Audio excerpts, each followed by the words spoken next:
কোরআনুল কারীমের সূরাতুন নাবা 38 এবং 39 নম্বর আয়াতে কারিমা তেলাওয়াত করেছি।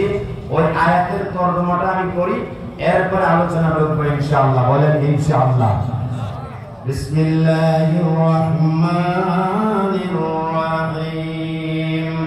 ইয়াউমা ইয়াকুমুর ওয়াল মালাইকাতু সাফফান লা ইয়াতাকাল্লামুনা ইল্লা মান আযিনা লাহুর রাহমানু ওয়া ক্বালা সাওয়াবা যালিকাল ইয়াউমুল হক ফামান শাআ আত্তাখাযা ইলা রাব্বিহি মাআবা।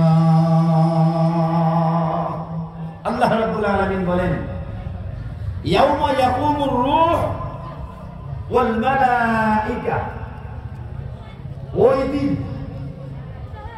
তার মানে বিচারের দিন, হাসরের দিন, বদলা নেওয়ার দিন, কিয়ামতের দিন, রূহ এবং সমস্ত ফেরেশতা সফা আল্লাহর সামনে কাতার ধরে দাঁড়াবে। কি ধরে? কথা বলেন। লা ইয়াতাকাল্লামুন, কেউ কোনো কথা বলতে পারবে না, কোনো সাউন্ড করতে পারবে না।